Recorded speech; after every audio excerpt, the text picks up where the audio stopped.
I start to sail on these ocean waves. Nobody knows how to find us. Hey! Si t'as cliqué sur cette vidéo, c'est que tu t'en doutes un peu. On est là pour une fois de plus vous faire une annonce. Est-ce que je pars encore en Erasmus? Oui, non. La réponse est oui. Nous sommes actuellement le 21 décembre et je pars dans moins de 2 semaines en Erasmus. Alors, si vous avez suivi ma chaîne depuis un moment, vous savez que je suis déjà partie en Inde pour faire un stage de 2 mois et un Erasmus l'année dernière, enfin un duetti au Canada pendant toute mon année scolaire. Donc l'étranger et les départs, ça commence un peu à me connaître. Il y a 1 an et demi, 2 ans, c'est quelque chose qui fait partie de mon quotidien. Et on a décidé de ne pas s'arrêter, hein, au plus grand désespoir de mes potes et de ma mère qui vraiment n'en peuvent plus de me voir partir du pays. Alors, récapitulons tout ce qui s'est passé parce que croyez-moi, il s'en est passé des choses que j'ai pas pu vous montrer. L'année dernière, quand j'étais au Canada, je voulais absolument continuer mes études à l'étranger. J'étais au Québec et je savais que j'avais pas envie de retourner en France pour des raisons qui me sont propres et j'avais plus envie d'aller faire mes études dans les pays nordiques puisqu'il faut savoir que depuis le lycée, les 2 choses que j'avais envie de faire c'était de partir faire mes études aux États-Unis et dans les pays nordiques. Spoiler alert, pour l'instant aucun des deux ne s'est passé.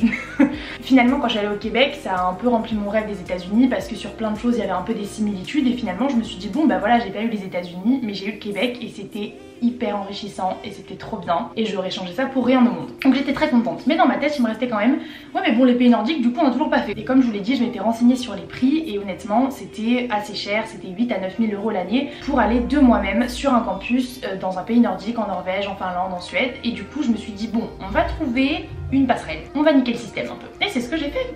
Je me suis renseignée et dans la suite de mon orientation je me suis dit que j'allais aller en IAE. Mes IAE je les ai pas choisis au hasard. Bien sûr j'ai choisi une formation qui me plairait et qui m'ouvrirait des débouchés qui me plaisent. Da c'est quand même le b.a.-ba. Mais j'ai aussi choisi une formation qui me permettait de partir à l'étranger et pas n'importe où.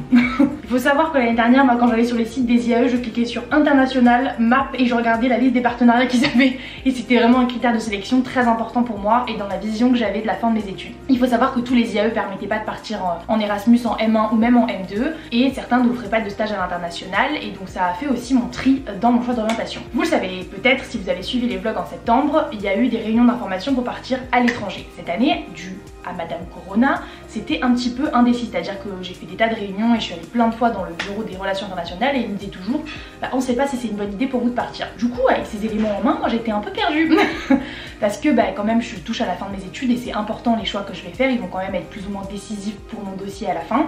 Et j'ai demandé à mes profs est-ce que vous pensez que c'est vraiment intéressant que je reparte à l'étranger ou alors ça va pas apporter de plus-value. Le directeur de mon master m'a dit que c'était très intéressant pour moi en tant qu'étudiante en marketing d'avoir le plus d'expérience à l'étranger possible et donc il m'a conseillé de postuler. Donc c'est ce que j'ai fait. Après beaucoup d'hésitation, honnêtement, j'ai eu beaucoup de mal à me décider parce que comme je vous le verrai dans d'autres vidéos que je vais vous montrer plus tard, partir à l'étranger c'est quand même une contrainte de temps parce que vous passez énormément de temps à faire des papiers, à envoyer des mails, à avoir des gens au téléphone pour partir à l'étranger. Et encore une fois, la destination là dans laquelle je vais partir a été beaucoup plus simple que celle que j'ai fait avant. Est-ce que je vous dis un peu où je pars ou pas? Il est peut-être temps là. Ok, du coup cette année je pars en Finlande. J'ai trop hâte.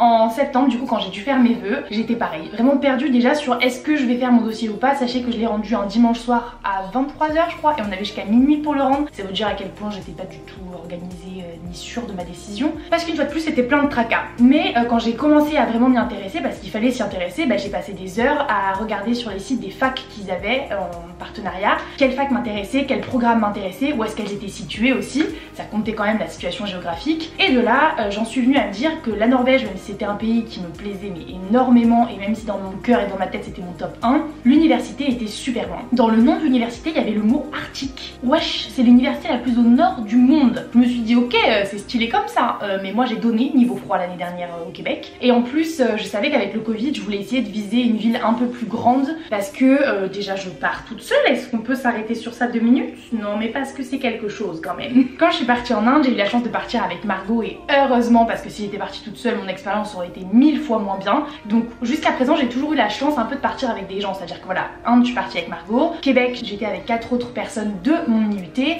et même si à la base on se connaissait pas forcément tous bien, ça faisait quand même des repères une fois sur place donc c'était pas à négliger. Et là clairement je pars toute seule hein. Là on est sur un truc solo quoi, On est là, on y va, il y a personne de ma fac qui part avec moi, personne que je ne connais, je sais même pas s'il y a des Français dans l'échange. Un régal. Même si une partie de moi se chie dessus de partir seule, je me sais bien que ça se soit passé dans cet ordre-là, parce que si on regarde bien, l'Inde c'était un choc culturel beaucoup plus grand que ce qu'a été le Québec, et ce sera moins choquant aussi la Finlande au niveau du choc culturel que l'Inde. Donc je pense que cette fois-ci, après 2 voyages à l'étranger entourés de gens, il est temps que je parte seule. Je vole de mes propres ailes quoi, il est temps. Bref, je reviens sur les campus. Du coup j'ai pas choisi la Norvège parce que c'était beaucoup trop loin géographiquement de tout. Genre vraiment c'était paumé en Norvège, genre dans le nord. Et une fois de plus j'ai eu une bonne expérience à Chicoutimi, vraiment c'était top. Mais là je me suis dit avec le Covid et tout, j'ai pas envie d'être enfermée dans le trou du cul du monde avec une pandémie mondiale quoi. Je me suis dit non. J'ai hésité donc avec la Finlande et la Suède parce que la Suède ça me paraît super cool et donc voilà j'ai juste hésité pendant un moment et finalement après réflexion je l'ai mis en deuxième. L'ordre de mes vœux c'était Finlande parce qu'il y avait différents campus, Suède et puis j'ai mis un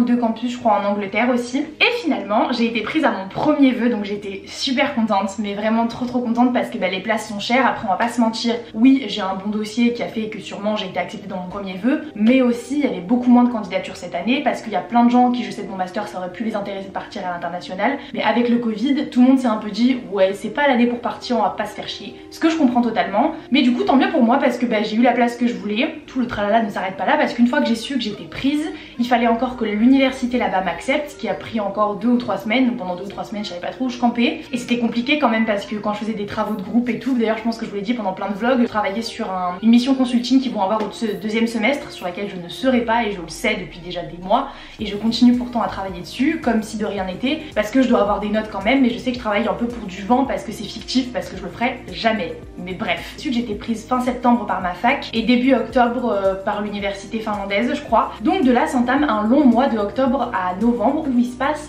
pas grand chose, c'est-à-dire que je sais que je suis prise mais je peux pas prendre de décision, je vais pas forcément lâcher mon appart ni vraiment prévoir de prendre mes billets d'avion parce que je ne suis pas sûre de partir à cause de Madame Corona parce qu'à tout moment ils ferment les frontières et je n'y vais jamais. Il faut savoir que ma fac, top, il m'avait dit que si jamais au dernier moment je voulais ne pas y aller, il comprendrait avec la situation sanitaire et que je pourrais faire mon S8 du coup, on suit là, bon mon 2e semestre de l'année à Annecy. Donc ça c'était top, ça m'a rassurée parce que je me disais si jamais je reste en France j'ai pas envie de faire mes cours en anglais finlandais mais chez moi dans mon appart je préfère aller avec les autres et faire comme si de rien n'était, en gros faire mon année normale en initiale à Annecy. Donc ça c'était possible, donc ça me rassurait quand même. Et puis à partir de mi-novembre je dirais, ils ont commencé à m'envoyer plein de papiers. J'avais déjà fait mes papiers de bourse et tout, enfin bref, il y a plein de trucs que j'ai déjà fait en amont pendant tout un mois. Mais à partir de mi-novembre ils ont commencé à nous dire ok maintenant il faut que vous choisissiez vos cours, prenez des billets d'avion, voilà comment ça se passe quand vous arrivez. Je me suis dit bon, maintenant il va falloir prendre une décision, c'est soit on y va, soit on n'y va pas. Vous savez tous qu'on a été reconfinés pendant le mois de novembre, enfin mi-octobre jusqu'à mi-décembre là. Et ça m'a donné le temps de réfléchir à est-ce que j'avais envie de rester en France ou est-ce que j'avais envie de partir et de prendre le risque d'être confinée en Finlande et je sais pas, qu'il se passe mille et une choses. Et j'ai réfléchi, je me suis dit franchement ouais. Ma réflexion a été très rapide à ce moment-là, je me suis dit là franchement le confinement ça me plaît pas trop, je suis pas fan du concept, pas envie, genre autant essayer de vivre quelque chose à l'étranger, surtout que je sais que la situation sanitaire est vraiment meilleure en Finlande, donc c'est pas comme si j'allais me mettre dans un bourbier normalement plus grand que celui dans lequel je suis déjà, même si les situations sanitaires une fois de plus elles peuvent vraiment évoluer et on est sûr de rien, mais quand même pour l'instant c'est plus agréable de vivre en Finlande que de vivre en France avec le corona. J'avais pas envie de renoncer en fait, j'aime pas du tout avoir des regrets dans la vie, je suis quelqu'un, je préfère y aller et me planter et me dire bah au moins j'ai essayé et j'apprendrai toujours quelque chose même si je me plante plutôt que de pas l'avoir fait et de me dire oh ben je l'ai pas fait, mais du coup je me suis pas plantée, mais du coup j'ai pas essayé et du coup j'ai des regrets parce que pour moi c'est un peu ma philosophie, quand on tente pas quelque chose c'est trop à même à nous amener des regrets plus tard, 1, 2 ans, 3 ans plus tard et j'avais pas envie quand je serais dans un CDI dans une boîte je sais pas où de me dire ah ouais quand j'étais en études sup j'avais eu l'opportunité de faire ça mais je l'ai pas fait, surtout qu'on n'est pas sûr et qu'à tout moment le corona demain ça se calme et que je peux passer un super Erasmus en Finlande comme à tout moment pas du tout et je suis confinée en Finlande mais je l'ai déjà été en fait, c'est ça aussi qui me rassure, c'est l'expérience et la chance que j'ai là-dessus, c'est que j'ai déjà été confinée au Canada et que ça s'est très bien passé, pourtant c'était pas mon pays, ça faisait que quelques mois que j'étais là-bas et je l'ai quand même bien vécu d'être loin de mes proches pendant le confinement, donc je pense que ça peut bien se passer dans tous les cas et que c'est une super expérience et en vrai je me dis c'est ouf de pouvoir avoir l'opportunité d'aller vivre là-bas même si je suis un peu bloquée dans mon appartement des fois, rien que de pouvoir aller me balader dans le parc du coin en Finlande, ça me fera plaisir en fait, j'ai pas besoin de faire autant de voyages que ce que j'ai fait. Du coup c'est vrai que cet Erasmus je pense va être très différent de celui que j'ai fait l'année dernière pour plein de raisons, déjà parce qu'ils parlent anglais là-bas, enfin finnois, mais bon moi je parle pas finnois, mais ça va être un Erasmus pour moi qui va beaucoup plus m'apprendre l'anglais alors qu'au Québec je vais pas parler anglais, hein, je parle québécois et français, c'est tout. Donc de ce point de vue là ça va être différent, ça va aussi être différent parce que c'est un pays d'Europe et qu'en vrai c'est bizarre mais je suis pas partie dans des pays d'Europe encore. Enfin j'ai déjà fait des vacances mais j'ai jamais vécu dans un autre pays d'Europe, j'ai vécu en Inde et au Canada. Il y a pas de pays européen là-dedans. Et du coup j'ai hâte parce que les pays scandinaves c'est vraiment quelque chose qui m'attire vraiment, comme je vous le dis, depuis déjà 4-5 ans. Parce que j'avais regardé la série Scam, oui je suis influençable. Et ça m'avait donné très envie et je sais qu'au niveau même politique et tout, ils ont plein de valeurs auxquelles moi j'adhère. Et du coup j'ai hâte de voir sur place comment ça va être. Pour vous en dire un peu plus sur où je vais, parce que je m'étale un peu dans cette vidéo, du coup moi je vais être près d'Helsinki. Alors là aussi une fois de plus grosse farce, c'est-à-dire que l'université dans laquelle je vais étudier en Finlande c'est la plus grosse université de Finlande. Donc ça c'est pas mal, hein, ça va être sympa sur le CV. C'est Laurea Applied Science, je crois qu'elle s'appelle. Et donc elle a 5 campus proches d'Helsinki, donc près de la capitale. Et certains dans Helsinki. Et donc moi quand j'ai dû choisir mon campus, j'ai dit aux gens de ma fac, coucou je postule sur quel campus? Ils m'ont dit coucou on sait pas, débrouille-toi. J'étais d'accord. Donc j'ai envoyé des mails à des personnes et des responsables finlandaises qui m'ont dit postule sur le campus d'Ivinka parce que là-bas il y a beaucoup de gens en master et donc il y aura des gens de ton niveau et tout va là-bas. Du coup moi j'ai même pas cherché où c'était cette ville, j'ai dit ok d'accord, j'ai cliqué sur Ivinka, bim bam boum, c'était fini. J'aurais dû regarder. En fait ce qui se passe c'est qu'à Ivinka, donc déjà Ivinka c'est où? C'est à je sais plus combien de kilomètres, de pas mal en vrai, c'est à 40 minutes en train de Helsinki, donc je m'éloigne un peu de la capitale mais je reste quand même dans une zone qui est quand même plutôt peuplée, donc ça va, je suis pas non plus perdue en Finlande, ça me rassure. Mais c'est marrant parce qu'une fois de plus c'est une petite ville et en vrai si je regarde mon parcours scolaire, à chaque fois je voulais aller dans des grandes villes et j'ai toujours fini dans des petits bleds. Et en vrai ça m'a hyper correspondu à chaque fois donc ça me fait pas peur parce qu'en fait j'aime bien moi les petits bleds, on s'y sent vite à la maison, du coup j'aime bien. Et je suis quand même contente parce que je sais que je pourrais aller en 40 minutes à Helsinki, donc en vrai je peux y aller la journée si jamais je veux faire du shopping ou même le week-end, il n'y aura aucun souci, on sera pas loin. Ce qui est vachement marrant c'est que par rapport à mes cours, il y avait d'autres campus donc de cette université qui proposaient des cours qui avaient rien à voir avec moi ce que j'ai pris. C'est-à-dire que moi là j'ai pas de cours en fait de ce que j'ai compris, c'est un bordel. J'ai choisi 2 projets parce qu'un projet valait 15 crédits et que j'ai besoin de valider 30 crédits sur mon semestre. Du coup j'ai choisi 2 projets. Voilà, ne me demandez pas, je n'ai pas compris, j'ai essayé, j'ai lu les descriptions, j'ai envoyé des mails, on m'a dit voilà choisis des projets, t'inquiète tu comprendras sur place, j'ai fait DAC. Du coup j'ai choisi 2 projets, projet 5 et projet 6 je crois, sur 20 projets différents qui avaient l'air de correspondre à ce que j'ai envie de faire et qui correspondaient aussi à mon programme pour être validé pour être prof en France. De ce que j'ai compris c'est beaucoup plus pratique et moins théorique que ce qu'on fait en France. Une fois plus ça dépendait des campus sur lesquels je pouvais postuler en Finlande avec cette université.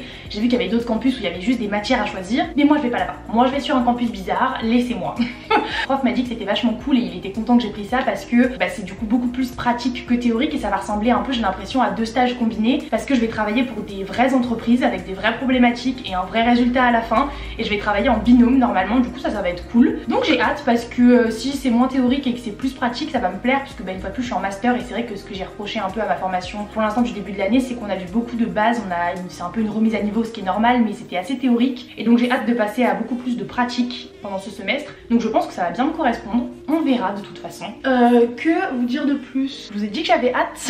De toute façon vous verrez tous un peu plus dans une vidéo que je vous ai filmée un peu pendant le mois de novembre-décembre quand j'avais des infos qui arrivaient petit à petit parce que j'ai trouvé ça cool de vous montrer un peu le processus. J'ai déjà mon appartement là-bas, je vais avoir des colocataires qui ne sont pas françaises. Enfin il y en a une qui est allemande dans tous les cas, l'autre je sais pas de quelle origine elle est. J'ai hâte de vous proposer aussi un contenu par rapport à ça. N'hésitez pas en tous les cas à me dire en commentaire si vous avez déjà eu des expériences dans les pays nordiques, si vous êtes allé juste en vacances ou si vous avez fait un Erasmus, un échange, un stage dans un pays nordique, notamment la Finlande, pour que vous me donniez votre avis parce que ça va m'aider. Moi j'ai déjà regardé quelques vidéos un peu sur la culture là-bas et tout ça, les mœurs.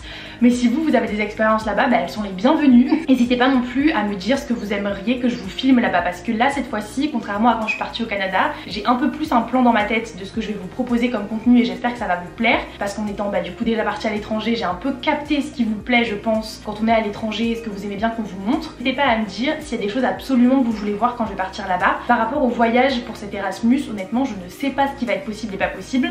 Il y a déjà des pistes et des voyages que mon université a prévus, donc moi si je peux y aller, évidemment que je vais foncer pour partir en voyage. Rien n'est sûr par rapport à la situation sanitaire une fois de plus. Et je vous amène avec moi dans cette aventure qui va être ma foi très sympa. J'ai très hâte et je pars dans vraiment pas beaucoup de temps quoi, dans 14 jours, c'est assez impressionnant cette histoire. J'espère que cette annonce vous fait autant plaisir à vous qu'à moi, parce que franchement je suis très contente de pouvoir enfin vous en parler. D'ailleurs, de toute façon vous verrez tout dans une autre vidéo, vous inquiétez pas, j'ai un peu détaillé tout le processus, je peux pas tout spoiler, vous verrez ça dans une prochaine vidéo qui va sortir. Sachez que je crois que quand je vais publier cette vidéo, je suis actuellement dans un avion direction la Finlande où je suis déjà arrivée. Incroyable, mais vrai. Nous on se retrouve bientôt avec une nouvelle vidéo, bye.